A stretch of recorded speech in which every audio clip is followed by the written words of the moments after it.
Thank you for joining us for Scientifically Speaking. I'm excited to have a wonderful panel today to talk about procedures in skin of color. We have Dr. Omar Ibrahimi from Connecticut, Dr. Michelle Henry from New York, and Dr. Jennifer MacGregor from New York. Welcome, everybody, and thanks for joining us. Thank you. Thank you for having us. Thanks, Joel. So, Michelle, one of the signatures of this series has really been to give a lot of scientific pearls and to really allow people to get to know the presenters. So you're wearing a baseball cap. Tell us a little bit about yourself and your cap.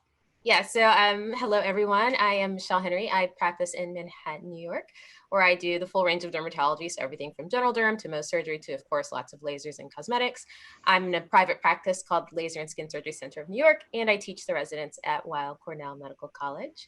And while I am a proud New Yorker now, I've been in New York for 12 years. I am originally a Houstonian, which is why I'm wearing my hat. And I always feel like a Texas at heart, even though I'm far from home, or a Texan at heart, although I'm far from home. So I wear this hat whenever I want to think of fond thoughts of home. And I'm, of course, an Astros fan. Awesome. I did not know you were from Houston. So, Dr. MacGregor, what about you? So I'm not a big hat person, but I'm wearing my husband's Brooklyn Brewery hat because I practice in New York City. I'm a board certified dermatologist, and I practice in Union Square, so I'm with Union Derm. And like Michelle, I see a wide range of dermatology, but the practice really focuses on procedures and lasers. And so that's what I focus on in the city. And we live just over the bridge in Brooklyn, and I have little kids, and the community has really been amazing during this pandemic. So we've been spending a lot of time in the local parks and outdoor spaces, breweries, cafes, you name it. And then Omar, I see the undersurface, the bill of the hat there. Tell us a little bit about yourself and the hat. Yeah, thank you, Joel. So I'm Omar Ibrahimi. I am a Mohs surgeon and laser dermatologist. I practice in Connecticut, and I know maybe it's a little suspenseful. People see the red hat and think it might be a MAGA hat, but no, it's not. It's a Stuyvesant peg legs hat. So I grew up, born and raised in New York City, and when you asked us to dig up hats, I found the oldest one that I could possibly find. So I feel like Al Bundy from Married with Children, but I didn't score 4 touchdowns in one game. Awesome. I didn't know the Stuyvesant connection. I trained in New York at Mount Sinai, but I actually grew up in Detroit, hence the Detroit Tiger baseball cap. And my dad always told us stories about Hank Greenberg. And when my dad passed away, we decided to name our new dog Hank Greenberg. So that's my connection. So I'm going to start with Omar. Omar, you speak at a lot of meetings about topics related to darker skin and really understanding the nuances of doing procedures in darker skin types. So can you walk us through some of the issues and some of the concerns in terms of energy and heat in darker skin types? Yeah, that's a great question, Joel, and thank you so much. I think the timing on this is impeccable, and I always like to point out to my colleagues that we're in the U.S. and the demographics are kind of changing, and so if you're not comfortable treating all skin types, this is something that's going to be evolving, and we're in a worldwide community where several billion people are actually skin of color. So it's something I feel very passionate about. So the main issue when it comes to treating, patients that are ethnic and skin of color is really the melanin. We also know that the fibroblasts in certain ethnicities are more reactive, and those are the 2 main differences. So when it comes to doing laser and energy-based device treatments, really the fundamental thing is, are we gonna disrupt or irritate the melanin that's present at the basal layer of the epidermis or the dermal epidermal junction? And if we do, or we deposit too much heat energy in that area, these patients are often prone to post-inflammatory hyperpigmentation. And this is something to be very aware about, because if you give a patient that is ethnic or skin of color post-inflammatory hyperpigmentation, oftentimes it's a very distraughtful thing. So when you're picking devices, you want to look for things where melanin is a chromophore. And in particular, so where it absorbs the energy, so either UV light, visible light, or if you're doing a procedure that doesn't necessarily target the melanin, where the heat is being deposited. Because if it's too close to the dermal epidermal junction and there's too much bulk heating, you can still get post-inflammatory hyperpigmentation. So there are some really specific conditions that are very common, and Dr. Henry sees conditions like this on a regular basis, and I think many of us do, but specifically conditions like DPNs, dermatosis papulosa nigra, pseudofolliculitis barbae, and keloids. So Michelle, can you talk to us a little bit about your approach to treating some of these pretty common skin conditions that you see in skin type 6? Yes, of course. And again, thank you for this topic. I think it is very timely and very important for many reasons, because like it was said, the population of patients of color is growing, and we're also a really multiracial society. So I see a lot of patients who may not seem to be skin of color, but when I probe and ask questions about their heritage, they indeed are. They may have, a grandmother who was Native American, and they're wondering why they had IPL at a spa, and now they're coming into me to see me for their hyperpigmentation. And so I think this is important for many reasons for those patients that are easily identifiable as skin of color, but also to make us more comfortable with having conversations about ethnic heritage, because it's so critical to all that we do, especially when we're using laser devices. But some of the patients that I see, of course, I see lots of DPNs. So patients come in talking about their moles, and I drive home the fact that these are not indeed nevi, that they're more similar to seborrheic keratoses. They're benign lesions. However, in skin of color, they are associated with aging. And so a lot of my patients will come in saying, I don't want to look like my mother, my grandmother, who has many of these. And although they are benign, they can be cosmetically concerning. And so my approach to them, it's very simple. So I actually prefer to do electrocautery. So I will do I hypercate. I use a really fine tip called an epilator. I find that I get really great results. Unlike the way that I treat in patients with lighter skin, I do not wipe away the charred tissue. I let it fall off on its own. I use a lot of, Aquaphor and bland emollients to make sure they heal well. And then I have an active conversation about the fact that if we do, on the rare occasion, have any hyperpigmentation, kind of in my package, I'll talk about using chemical peels afterwards to make sure that everything is perfect. But rarely do I get hyperpigmentation with that approach using really low energy.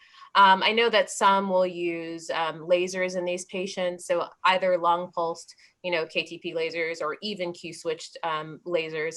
I have used high energy, low spot sized long pulsed KTP lasers in the past. They work. Maybe they're a little bit less uncomfortable for the patients, but I really enjoy the ease and the predictability, the reliability, and the fact that I'm doing lots of lasers, and we have lots of procedures that don't allow for me to have, I guess, a lower price point. I'm glad to be able to offer that to my patients. So I often do hypercation in these patients, and I find that it works quite well. Having a conversation about, maybe sometimes I pre-treat with hydroquinone, but honestly, I find that I don't have to do that much anymore. Other conditions that I often see, I see a lot of course, keloidal scars in these patients, hypertrophic scars. I also do Mohs surgery, and I do a number of other procedures. So I will see some hypertrophic and also some keloidal scars. I use a lot of intralesional steroids. I will use intralesional steroids and 5-FU. I know that in a lot of the papers, we often talk about using 0.9 5-FU with 0.1 of maybe 40 of Kenalog. I actually do half and half. I find that it works a little bit better, and that's what I've used for a really long time. I find that it's more effective. Once upon a time, I did do some intralesional cryo for those patients. I find it to be uncomfortable. I find that they get some hyperpigmentation. In certain patients, I will still try it, but not as much as I used to. It was really popular for a while. I will sometimes, in really hard, thick keloidal scars, I will just spray a little liquid nitrogen so that swelling will kind of loosen up the tissue a bit, makes it a little bit easier to inject. And I find that it may help the steroid to disperse a little bit better. I find that it does improve my results, but I am quite conservative with that. In some patients, depending on the area, depending on how concerning it is, and depending on what I think my success level might be with excision, I will excise. I try not to suture because the suture can stimulate the scar. In some cases I have to. If I do, depending on how large it is, how deep it is, I will do intralesional steroid right at that time. And I usually see them monthly for a number of months to try to reduce the rate of recurrence.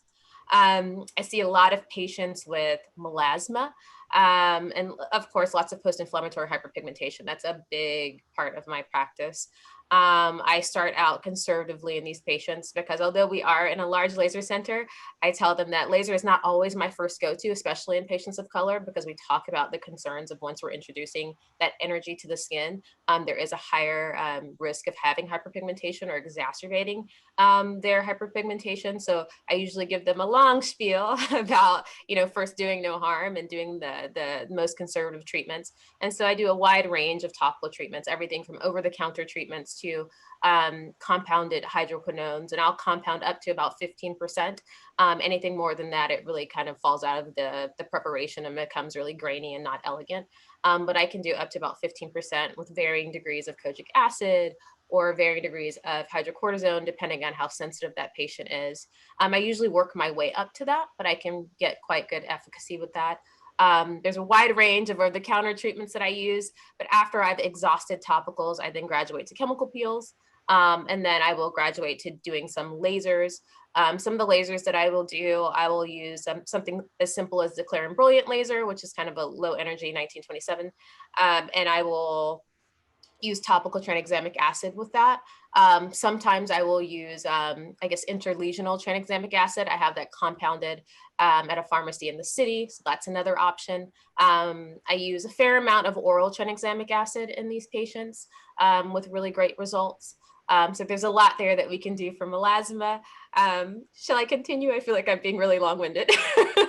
I think it's a great overview of the things that you commonly see. And, being in New York, I think, you have people from all over the world that live there. That was one of the things that I really enjoyed about being at Mount Sinai. And, being on the Upper East Side and then taking the E and the F train to the teaching hospital, Elmhurst, out in Queens was really an opportunity to see people from really all different points of the globe.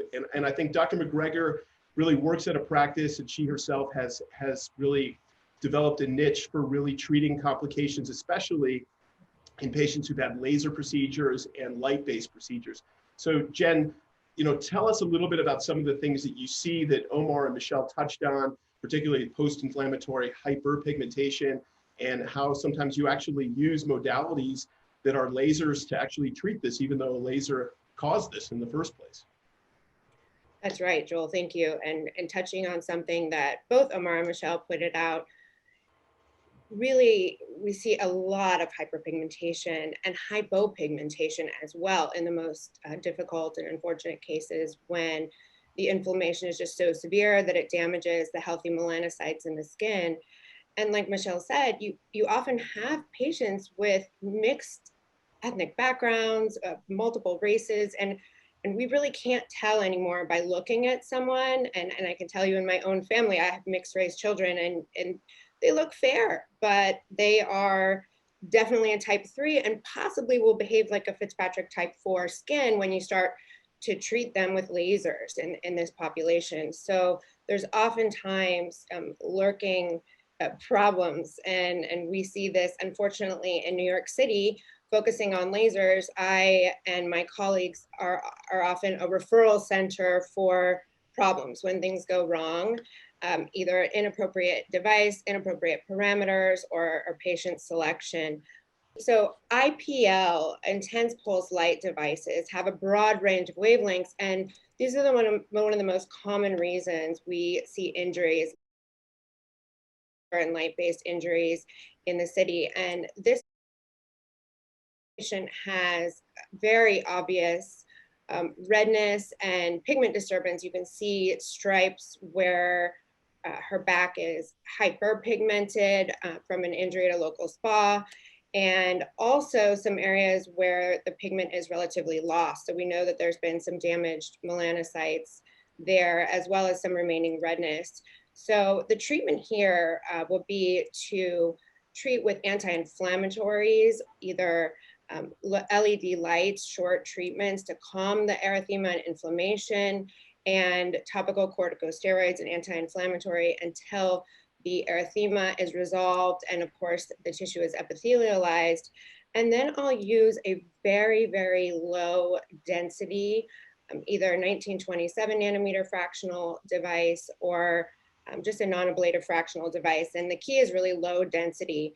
And any darker skin type, really, really use low density. And I notice in the community when people say they're doing a low density treatment, you know, with ablative devices, sometimes they're using 15%, 20%. I'm talking really low density, 5%, 10% with ablative devices, and with non-ablative, just going deep and laying down very low density, either using the Clear and Brilliant Premia platform just to make sure that it's really light. And then we'll also combine that with topicals.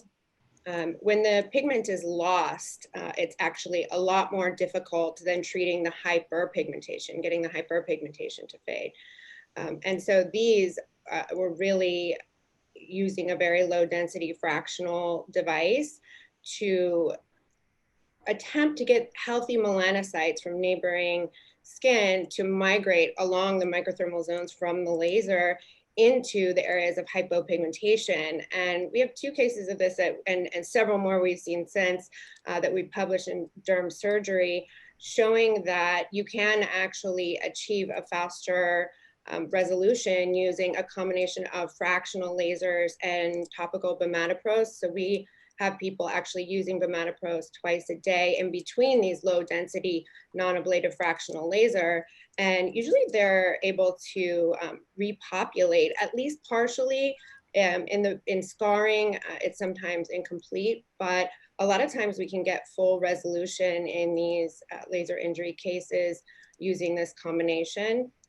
So that's a really important point about the topical bimatoprost and Latisse. I do that very commonly. I think it was first published by Richard Fitzpatrick's group just before, unfortunately, he passed away, but Misaki was the lead author of that. It was in Derm Surgery, and that was with a non-ablative fractional laser, just to poke the holes into the skin and then allowing the Latisse to get to the area where you have some sort of stem cell and melanocyte ability to upregulate. So more recently, there was a JDD publication by Joe Weibel and others really looking at different types of lasers, and they actually had a lot of success using ablative fractionals. So I know we're talking about darker skin types, and there's some safety that we need to think about in terms of darker skin type, but what's your approach for this? If I believe it's scarred and I've already tried non-ablative fractional, and there is potentially texture change as well if it's a severe injury, I do use ablative fractional, and I'll use this even in type 5 and 6. But when I say low density, Joel, I'm talking about 2.5% per pass, maybe 2 passes, just to open up some channels into the tissue and perfuse a topical. And I do this in keloids as well. If I really want to perfuse the 5-FU, as Michelle talked about, and the steroid into the keloidal scar, into a scarred area, or into an area where there's a hypo or depigmented scar, I will use a very low density fractional ablative if necessary, but I always start with a non-ablative. So, I think that this is really very good information in terms of some of the practical things that we can see from people who've been treated elsewhere. I think there's a lot of misperceptions that people have about the use of lasers and the use of devices in darker skin type and doing procedures. And Omar has really, for many years, educated a lot of people about laser hair removal and trying to do things safely. And I think things have come a long way. And unfortunately, I think people sometimes don't realize that this is an option even for darker skin types, because really the lasers have gotten better. And so Omar is going to touch on this a little bit. Absolutely. I think people, it's funny because I still see a lot of physicians, fellow physicians and patients who think that laser hair removal is not really an option for darker skin types. And just to remind everybody, basically what we're doing when we're doing laser hair removal is we're still targeting melanin, but we're looking to hit the melanin that's in the hair follicle and heat that up so that we destroy the stem cells in the bulb and the bulge. Now, the ideal candidate is always somebody fair-skinned with dark hair. However, if we use laser wavelengths like the 1064 ND YAG or the 1060 nanometer, which is a newer one that is made by a company called Luminous, we can actually target the hair follicle melanin more selectively. And the reason for this is the 1060, 1064 wavelength, the absorption of melanin is actually the lowest on the absorption spectrum. So that makes it much more likely for it to bypass and not be absorbed by the epidermal melanin compared to like a 755 or an 800 nanometer diode device. And so you do still have to be careful. You have to be conservative with your fluence. You have to be conservative with your pulse duration. So we tend to use longer pulse durations and lower fluences. However, you can still achieve meaningful hair removal. And let me see if I can share a case. And so I think Michelle talked about this. This is a patient of mine that has something called pseudofolliculitis barbae, and it's actually a double kind of whammy for ethnic skin of color patients because their hair is often more curly and prone to growing inwards, and then that causes further inflammation, and then they get post-inflammatory hyperpigmentation. And this can be very distressful, especially in women, because not only is their hair in an area that it's considered abnormal, but also it's causing the hyperpigmentation, which tends to be very long lasting. And so this is often a clinical sign of something called PCOS or polycystic ovarian syndrome. So I always make sure medically that these patients are plugged in with their OB gynecologist and appropriately worked up just to see if they have any other findings of that syndrome. But this is a patient I treated with a 1064 nanometer device. And as you can see, once you actually remove and reduce the hair, the hyperpigmentation on its own will naturally improve. And so this is something that I think every board certified dermatologist is capable of doing if you just pay attention to settings, and it makes for a very, very happy and grateful patient. If you can leave that slide up for a moment, I just want Michelle and Jen to comment on this.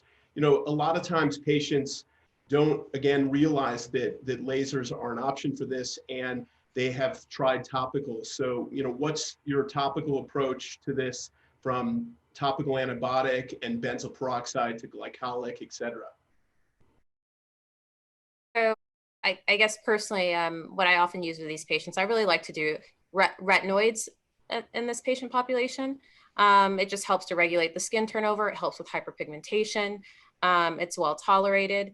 In my male patients, and I actually have a photo I'd like to show you guys of the male patient, and I like to also use a 1064 laser in that patient, but with lower energy, because although it's not completely getting rid of the hair, it's kind of stunning the follicle a little bit. And I find when the hairs grow back that they're a little bit finer. And I have a really good image of that I'd like to show you guys. But I use a lot of tretinoin in these patients, other retinoids, retinol over the counter. Sometimes if I find that it's quite inflamed, I'll use a little bit of clindamycin. But really my go-to is the laser, especially in female patients. You know, I explain to them that over the course of their life, this is cost savings as well as stress saving.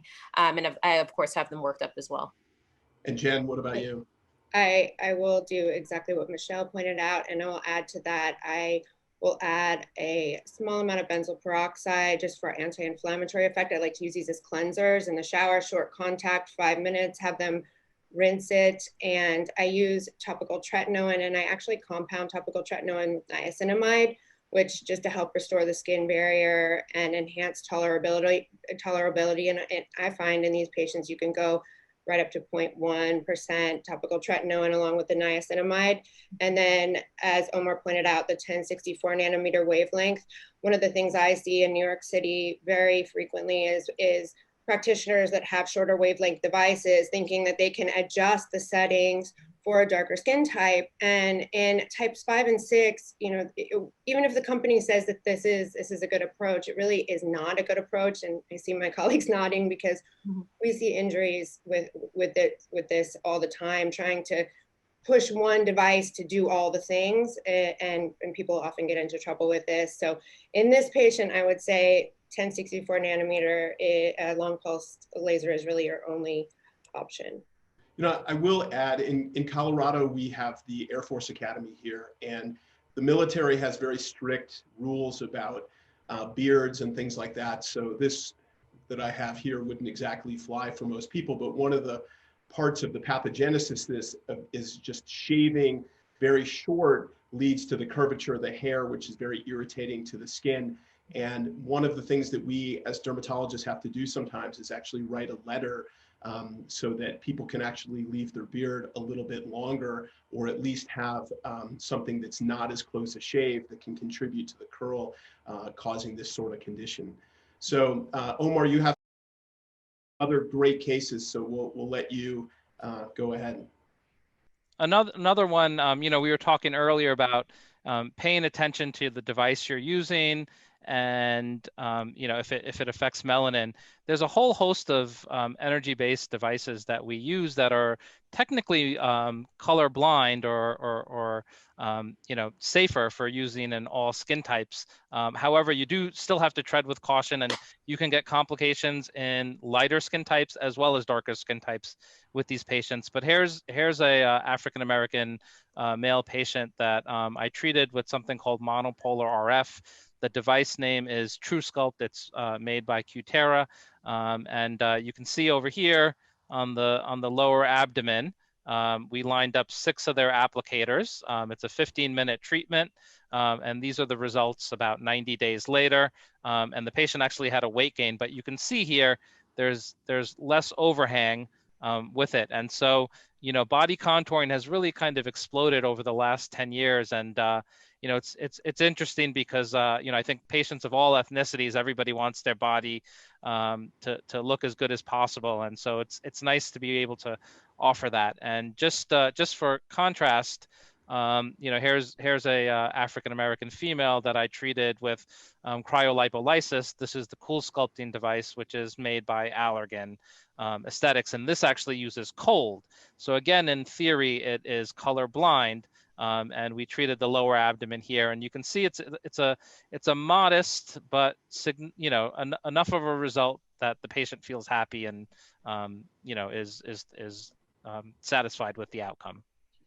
So, you know, with using these types of devices in patients of darker skin type, I think sometimes they actually think that all procedures and all things that may generate temperature extremes of heat or cold are something that they may not be they can be treated with. So, you know, I just want to ask Jen, you know, your go-to approach for people, somebody who has acne scars.